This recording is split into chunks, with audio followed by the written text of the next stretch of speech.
Sir ನಮ್ದು ಹೊಲ ರೀ ಇದು 20 ಎಕರೆ 16 ಎಕರೆ ಪೂರ್ತಿ ಉದ್ದು ಹರಗಾಕತ್ತೇವ್ರಿ ನಾವು ಮಳೆ ಇಲ್ಲದ ಕಾರಣಕ್ಕೆ. ಈಗ ಖರ್ಚಂತೂ ಎಕರೆಗೆ 7-8 ಸಾವಿರ 10 ಸಾವಿರ ರೂಪಾಯಿ ಮಟನೂ ಬಂದೈತೆ ರೀ. ಎಡೆ ಕುಂಟಿ ಹೊಡೆದೀವಿ, ಒಂದು ಮೈ ಎಣ್ಣೆ ಹೊಡೆದೀವಿ ರೀ. ಈಗ ಮಳೆ ಆಗ್ಲಿದ್ದಕ್ಕಾಗೆ ನಾವು ಹರಗಾಕತ್ತೇವೆ ರೀ ಹೆಸರು ಉದ್ದು ಕೂಡೆ.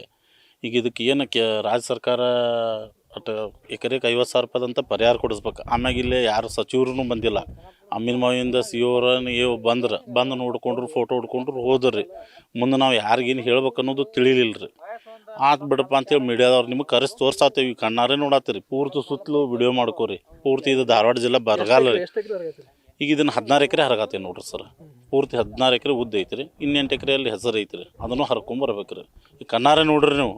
ಈಗ ಹೂವಿಗೆ ಕಾಯಿ ಆಗ್ಬೇಕಿತ್ತು ರೀ. ಅದು ಬಂದೇ ಇಲ್ಲ. ನೆಲ ಬಿಟ್ಟು ಹೇಳತ್ತಿಲ್ಲ ರೀ ಪೀಕ್ ಮಳೆ ಇಲ್ಲಿದ್ದಕ್ಕೆ. ಎಕರೆಗೆ 1.5 ಚೀಲ ಗೊಬ್ಬರ ಹಾಕೇವ್ರಿ. ಗೊಬ್ಬರದ ಪರಿಸ್ಥಿತಿನೂ ನಿಮ್ಗೆ ಗೊತ್ತೈತಿ. ಟೈಮ್ ಸರಿಯಾಗಿ ಗೊಬ್ಬರ ಸಿಗಲಿಲ್ಲ ನಮಗೆ. ಈಗ ಯಾರು ಸಚಿವರು ಅದಾರ ಅನ್ನೋದು ನಮಗೆ ಗೊತ್ತಿಲ್ಲ ರೀ.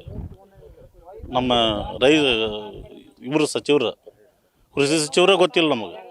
ಯಾರು ಅನ್ನೋದು ಬಂದು ಹೋಗ್ಬೇಕು ರೀ, ನೋಡ್ಕೋಬೇಕು, ಅಡ್ಡಾಡ್ಬೇಕು. ಅಲ್ಲಿ ಕುಂತ್ಸೋಳ ನಾವು ಊರು ಮಂದಿನ ಹೊಲಗಳ ನೀರಾವರಿ ಅವ್ರು ತೋರಿಸಿ ಮಳೆ ಆಗೈತೆ ಅನ್ನೋದು ಬ್ಯಾಡ್ರಿ. ಅದನ್ನು ಬರ್ರಿ ಮುಂದೆ ಬಂದು ನಿಂತು ನೋಡಿ ಹೋಗ್ರಿ. ರೈತರಿಗೆ ಇದನ್ನು ಮಾಡಿರಿ, ಅದನ್ನ ಏನರ ಮಾಡಿ ಪರಿಹಾರ ಕೊಡ್ರಪ್ಪ. ಎಲ್ಲ ಸಾಲ ಮಾಡಿ ಹಾಕ್ಕೊಂಡೇವ್ರಿ ಸರ್. ದಯವಿಟ್ಟು ಹೇಳ್ತೇವೆ ನೋಡ್ರಪ್ಪ. ಹಿರಾಣಕ್ಕೆ ರೆಡಿ ಗುಡ್ರಿ.